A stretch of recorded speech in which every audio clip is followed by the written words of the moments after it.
Hey there, I'm Steve, and welcome to Jamson Entertainment. And welcome to the conversation. Just before we get started, there are many ways you can help. You can like and subscribe so you never miss a conversation. But most importantly, please share this video. Get the word out there so we can talk about all things that we love. Today on Throwback Thursday, we're starting off Halloween with Beetlejuice, starring Alec Baldwin, Gina Davis, Annie McEnroe, Rachel Middleman, Catherine O'Hara, Sorry, the man's disgusting. I'm not going to say his name. Winona Ryder, Glenn Sadix, Sylvia Sidney.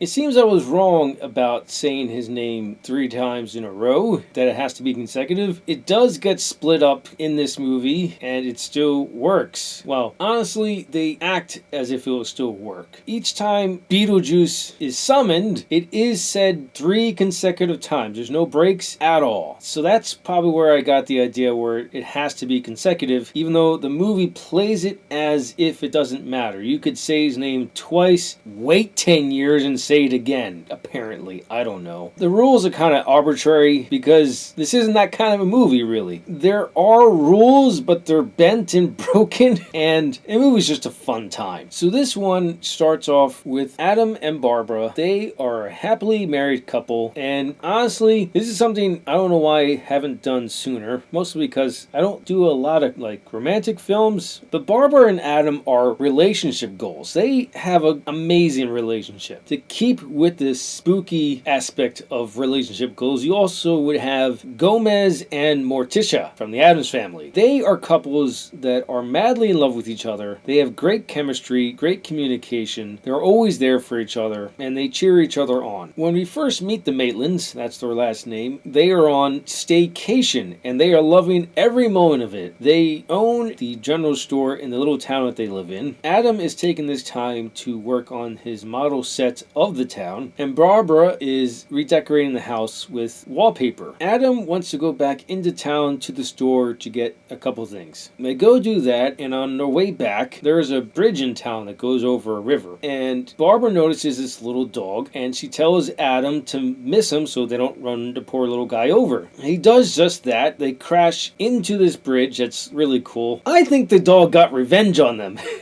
I don't know. It's just a thought I had watching it this time around. They make it back home. They're soaking wet, but they don't know that they died. Little things start adding up to point out that they have, especially this book. What is it? The Manual for the Recently Deceased? Something like that? I just watched it. You'd think I'd remember that. They showcase the book often enough. One reoccurring joke in this is that this manual reads like stereo instructions. I'm going to feel old again saying this, but what they mean by that in this movie is that stereo instructions back in my day were difficult to read and very technical sounding. Apparently so is this book. While they're deceased, their cousin, I can't remember who's related to Jane. Jane?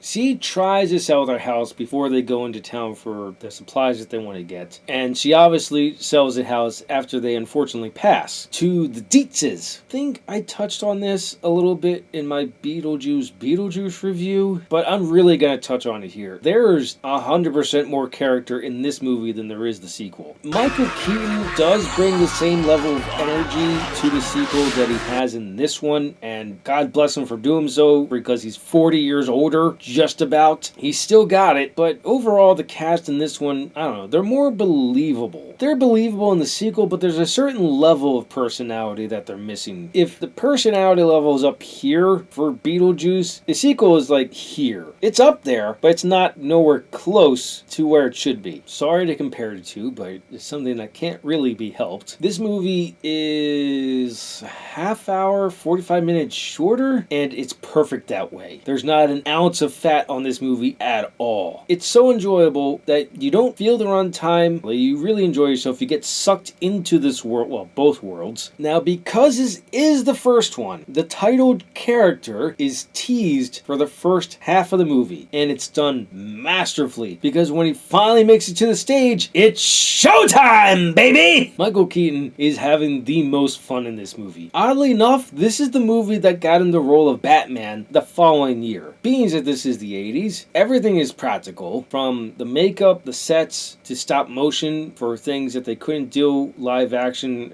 or at least with the budget that they had. The special effects do not age well, but that is part of the charm of this movie. Beetlejuice is a fun time beginning to end, especially when the title character makes it to screen. I had a blast with this movie, you're gonna have a blast with this movie, and I highly recommend that you get it on Blu-ray. Those are my thoughts on Beetlejuice. Let me know your thoughts in the comments below. And yes, I realize I was breaking the rule the entire time, but I think we should be good.